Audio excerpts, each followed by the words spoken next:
Programa Med Saúde, um oferecimento Arte Farma, tecnologia em manipulação. MHV Cardio, cuidando bem do seu coração. Estamos aqui para o segundo programa com Túlio Ramos de Andrade, especialista em reabilitação cardiovascular, para falar desse tema tão interessante. Se você não viu o primeiro programa, eu te aconselho a assistir, porque realmente está imperdível. E nós estamos agora para o segundo programa, uma vez que tem muito assunto. Túlio, quero agradecer você por estar aqui em mais um programa conosco. Obrigado. Para mim é muito legal mesmo ter sido convidado. Vamos agora pegar de onde a gente vinha do primeiro programa e eu te pergunto. Nós discutimos no primeiro programa que não tem idade. Para prevenção, toda idade é bem-vinda e atividade física também. Mas os exercícios da prevenção em relação à reabilitação são os mesmos? Como é que é? Então, é como eu tinha falado, né? Cada caso é um caso, então você precisa individualizar esse treinamento. Essa coisa assim, um exercício que serve para todo mundo, isso não existe.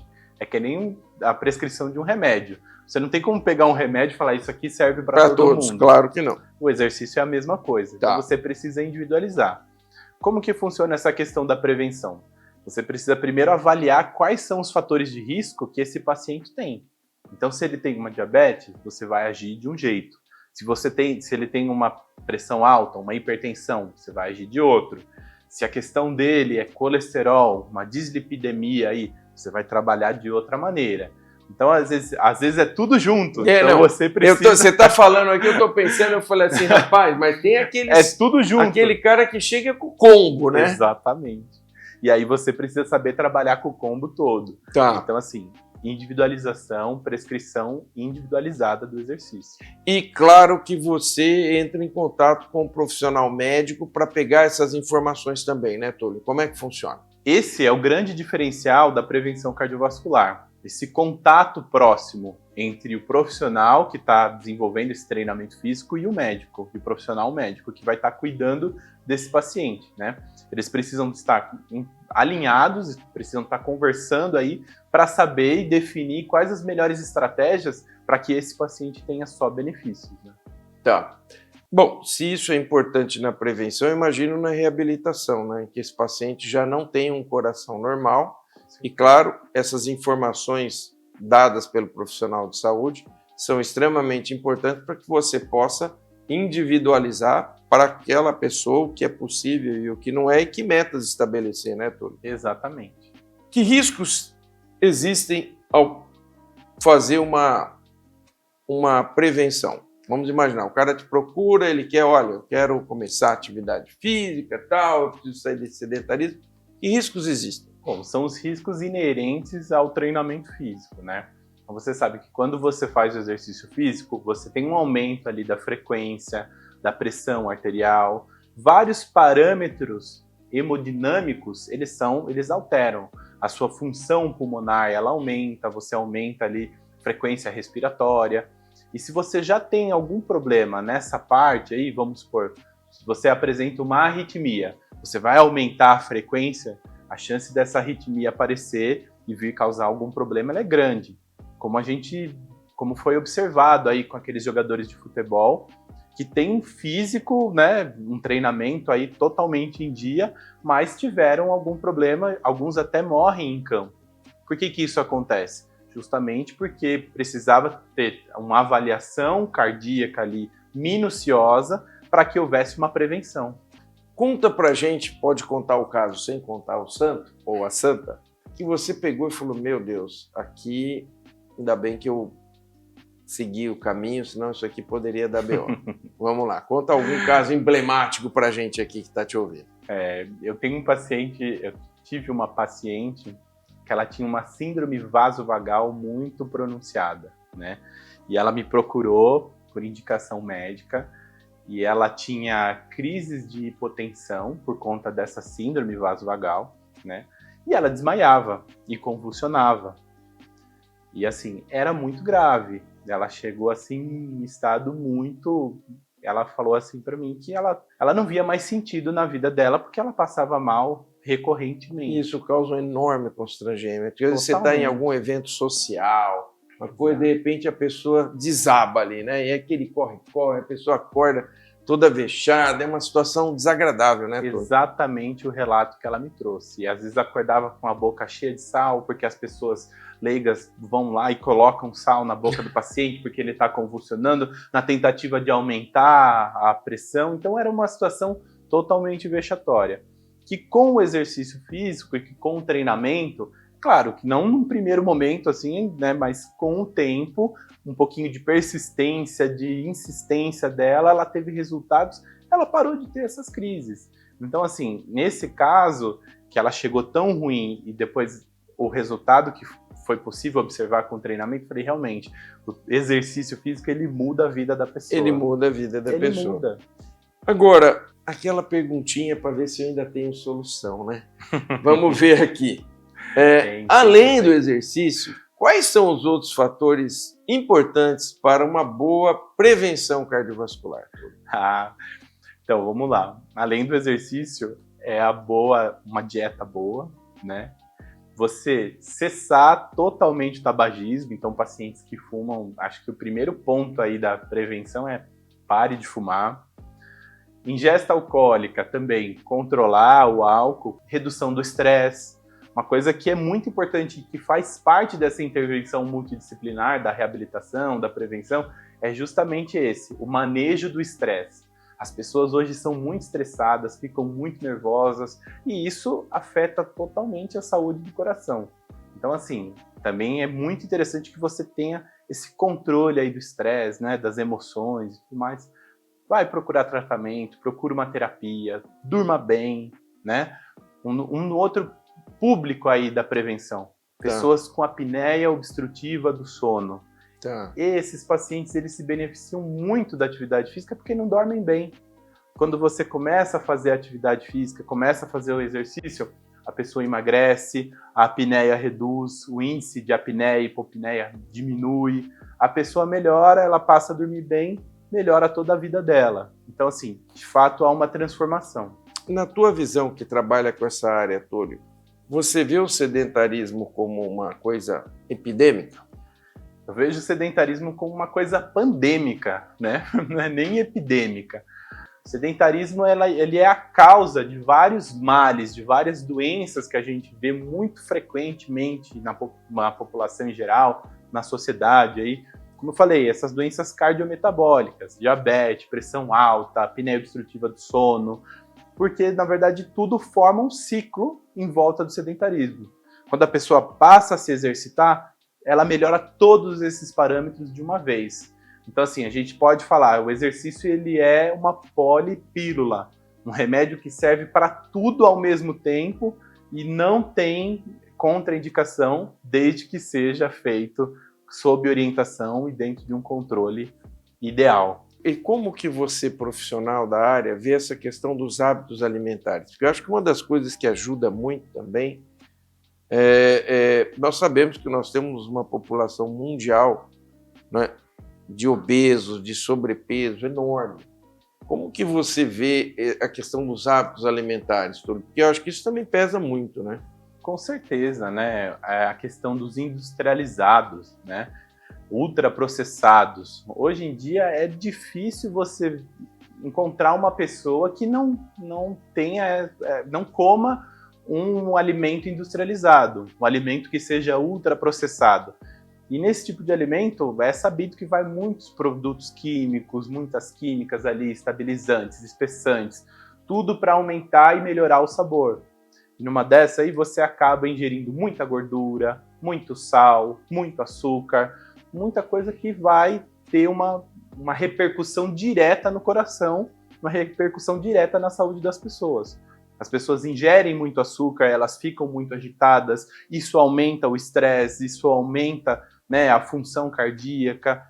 O indivíduo estressado, ele faz tudo correndo, né? Exato. E aí é muito mais fácil um fast food, ele já come, ele já vai para a atividade, quer dizer, ele faz um ciclo vicioso de coisas em que uma coisa errada puxa outra coisa errada, e nesse ritmo de vida fica difícil dar um break, né?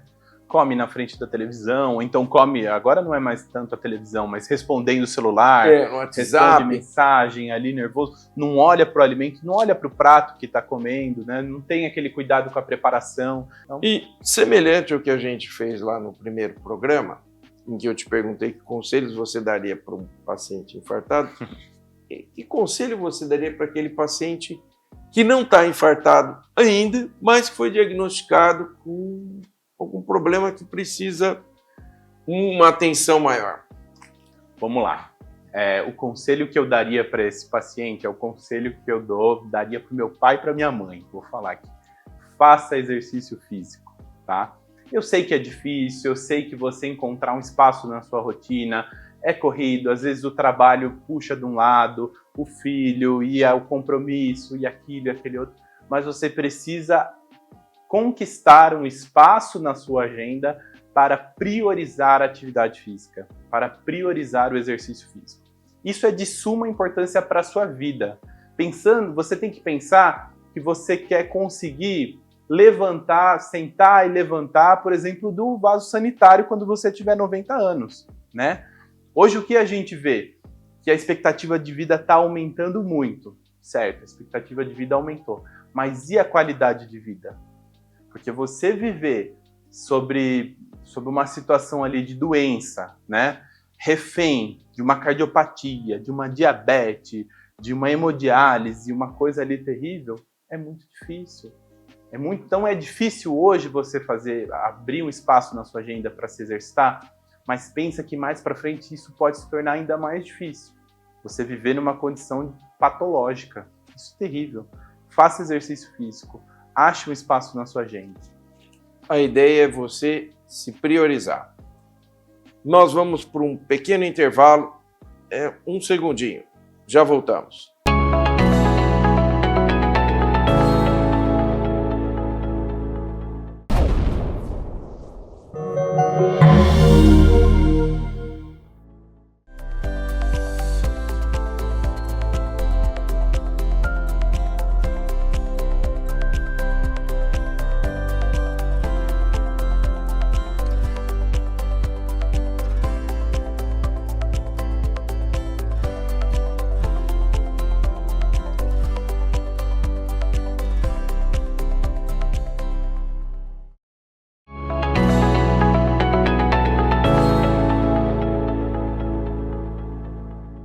Estamos de volta para o segundo bloco desse segundo programa com Túlio Ramos de Andrade, falando para a gente sobre reabilitação cardiovascular. Túlio, agora eu quero explorar um pouquinho o profissional.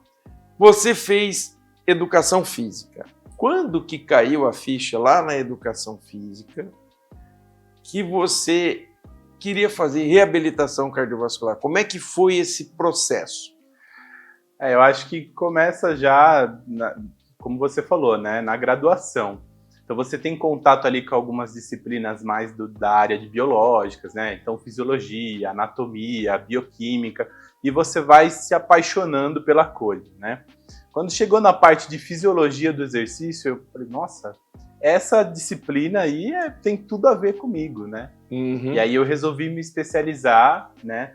Depois que eu terminei a graduação, terminei o bacharelado, fui lá e fiz uma especialização em reabilitação cardíaca no INCOR, que é o Instituto do Coração, né, lá no Hospital das Clínicas, Faculdade de Medicina da USP. E aí, a partir da especialização, eu fui convidado para fazer um mestrado também lá no INCOR. E aí eu migrei um pouquinho de área, eu fui para fisiopatologia experimental, acabei trabalhando também com a situação de insuficiência cardíaca em mulheres, e aí me apaixonei, tô nessa daí já faz mais de 15 anos. Tá. Quem foi teu orientador na época? Foi a doutora Maria Janieri de Nazaré Nunes Alves, grande cardiologista lá do INCOR. Muito legal. E tem algum projeto, alguma coisa para seguir com o doutorado? O que você está pensando para essa sua evolução na área acadêmica? Sabe que quem é envolvido com pesquisa não consegue largar, né? A gente está sempre aí lendo, sempre envolvido. E você já procurou alguém para a sua orientação? Como é que está essa ideia do doutorado? Por enquanto ela ainda está quiescente, como é que está o negócio? Está quiescente, né? Claro que a gente sempre mantém os contatos acadêmicos lá no Instituto do Coração e tudo mais. Lá é um grande centro de referência, né? Então a gente pensa muito aí em alguma coisa relacionada ao Instituto do Coração mesmo. Olhando para esse lado da reabilitação, você acha que, como política pública de saúde, deveria se investir mais em reabilitação? Porque tirando esses grandes centros, Incor, Dante, você não vê com frequência centros voltados à reabilitação, né, Túlio? Com certeza, assim, mas enquanto você estava perguntando, eu já ia pensando, sem dúvida alguma, né? Eu acho que deveria existir uma política pública de reabilitação cardíaca, né? Não só da reabilitação, mas tratar a prevenção como uma coisa mais séria mesmo. Como a gente falou no começo, às vezes o paciente ele tem ali um combo, diabetes, pressão alta, obesidade, ele é um forte candidato a ter um infarto. E um infarto para os cofres públicos, né, para a saúde pública, custa caro. Custa caro no sentido de que vai precisar de uma cirurgia, vai precisar de uma intervenção, de hemodinâmica, de leito de UTI. Tudo isso acaba ficando bem caro. Enquanto que você investir num treinamento, investir num exercício físico, a priori parece que você está fazendo um grande investimento, assim, caro. Mas não, sai barato em comparação a tudo isso. E por que você acha que não se investe, então, na prevenção? Qual é, na tua visão de profissional, nós que estamos na área de saúde sabemos que é muito importante, mas a gente não vê isso como política pública. Você pega grandes cidades em que você conta nos dedos os centros de reabilitação e tem cidade que não tem nenhum, e são cidades com uma população grande. O que é que você acha que falta para que isso possa, de alguma forma, impactar as autoridades que cuidam de saúde? É uma questão mesmo de olhar, sabe? Eu acho que os profissionais aí que estão nessas pastas de saúde e tudo mais, eles precisavam ter um olhar mais macro para a situação. Pegar os bons exemplos de outros países, né, como Estados Unidos, Europa, aí, Japão, Nova Zelândia, que tem boas políticas nesse sentido de reabilitação, de prevenção, e de repente tentar trazer para cá, entendeu? Como uma coisa institucionalizada, de incentivo à prática de atividade física, de uma coisa mais séria, com orientação, com incentivar. Você fez a formação em educação física e depois foi para reabilitação. Esse é o único caminho para trabalhar com reabilitação? Que outros caminhos alguém que está nos ouvindo, que se interesse por reabilitação cardiovascular, pode seguir para trabalhar na área? Na verdade, até esse é um caminho um pouco usual, né? Tá. Dos profissionais de educação física se interessarem por essa área da reabilitação cardíaca. Mas existem outros caminhos, né? Como eu falei, até muito mais prevalentes, muito mais comuns de acontecerem. Profissionais de fisioterapia. Tem muita relação aí com a questão. Uma especialização de nutrição, de psicologia, para trabalhar com pessoas com esse perfil, né? E até mesmo da medicina, né, Volpi? Sim. Você vê aí que ele é um ramo dentro da cardiologia, a reabilitação cardíaca. Reabilitação, a cardiologia do esporte, então tem todo um caminho voltado para isso, e que cada vez mais tem interessado profissionais da área de cardiologia, né? Exatamente. Cada vez tem interessado mais. Eu pergunto, Túlio, nessa tua caminhada, quem foram os teus grandes inspiradores? Claro, a gente tem aí alguns grandes mentores aí da USP, né? A professora Jane, né, como eu falei, aí, a minha orientadora, ela com certeza uma excelente profissional, uma excelente cardiologista. Também gosto sempre de citar aí a professora Silvia Lacchini, lá do ICB, da USP, uma excelente pesquisadora, assim, uma excelente orientadora. Claro, o professor Carlos Eduardo Negrão, que é o nome da reabilitação cardíaca aqui no Brasil e, quiçás, aí no mundo, né? Tá. Uma das pessoas. Peter Lieb é um grande pesquisador lá das universidades americanas, então é outra excelente referência aí para a gente citar, e tem muitos outros aí, né? Eu vou entrar num campo interessante agora. E a questão da reabilitação para quem faz cirurgia redutora? Esses pacientes precisam, Com né? certeza. Como que funciona para quem faz cirurgia redutora? Eu tenho alguns pacientes que fizeram e você vê que muda completamente. Uhum. Você pode reduzir medicação, algumas medicações você tira, você não precisa mais. Você reduz dose, algumas você pode tirar o remédio. O paciente é outra pessoa. E claro que nesse processo a reabilitação tem um papel fundamental. Eu queria que você comentasse um pouquinho para quem está nos ouvindo a questão da reabilitação para o paciente que fez cirurgia redutora. Então, o paciente da cirurgia bariátrica, na verdade, Sim. ele já começa nesse processo de reabilitação como uma prevenção, né? Por quê? Porque devido à obesidade, devido à situação ali de sobrepeso ser muito pronunciada, isso já é um fator de risco para que ele tenha, né, eventos cardiovasculares. Inclusive, por isso que ele é indicado para cirurgia bariátrica, né? Sim. Esse é um dos pontos ali chave para que ele seja submetido ao procedimento. Elegível à cirurgia bariátrica, né? Então esse processo já começa antes mesmo da cirurgia. Uhum. O médico que está ali, o cirurgião que está acompanhando ele, às vezes indica, olha, eu preciso que você perca 10 quilos antes da cirurgia, um exemplo, né? Já recomenda uma perda de peso anterior à cirurgia. E depois ele precisa continuar, principalmente na questão de fortalecimento muscular, né? Tá. Porque com a perda você entra num processo aí de catabolismo, né? Com a redução do estômago e tudo mais. Então, esse paciente ele costuma perder não só a massa gorda, mas ele também perde muita massa magra, muito músculo.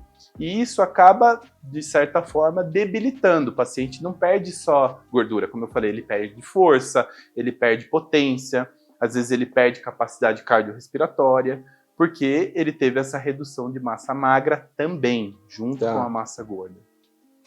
Pensando naquele hipertenso que teve um AVC, que é super comum, né? Nós temos todo dia, a gente vê gente assim.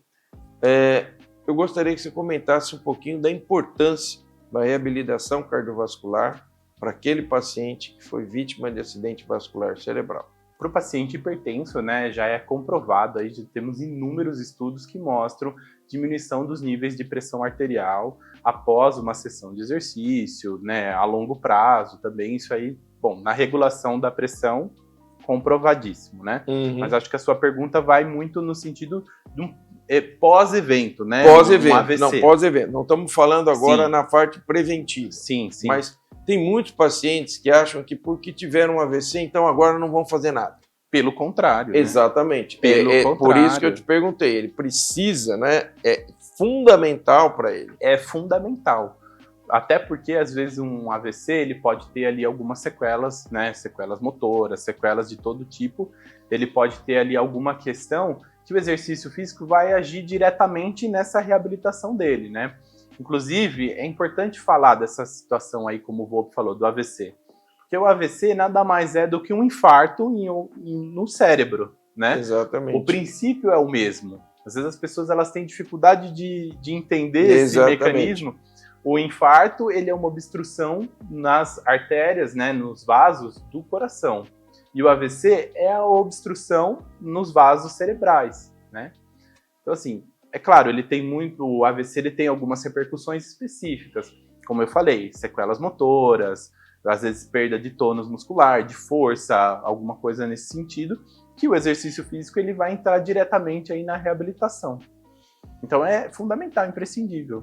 Eu fiz essas perguntas provocativas para o Túlio, justamente para você que está nos ouvindo, entender que para a cirurgia bariátrica, para os casos de acidente vascular cerebral, além dos casos de cardiopatias, que foram objeto aí da nossa discussão, a reabilitação cardiovascular, ela é papel ouro, ela é inquestionável o benefício que você terá de aderir a um processo de reabilitação cardiovascular. Túlio, estamos chegando ao final. Eu quero agradecer muito. Eu acho que eu aprendi muito. Tenho certeza que o público em casa também aprendeu muito com você. Em nome do Med Saúde, eu quero agradecer muito a tua presença para falar aqui para a gente de reabilitação cardiovascular. Obrigado, Volpi. Eu agradeço o convite. Foi muito legal aí esse nosso bate-papo. É isso aí. Você já sabe, canal 25 ou 525 NET. O programa Med Saúde é o seu encontro semanal com a saúde e nós esperamos você. Programa Med Saúde, um oferecimento Arte Farma. Tecnologia em manipulação. MHV Cardio, cuidando bem do seu coração.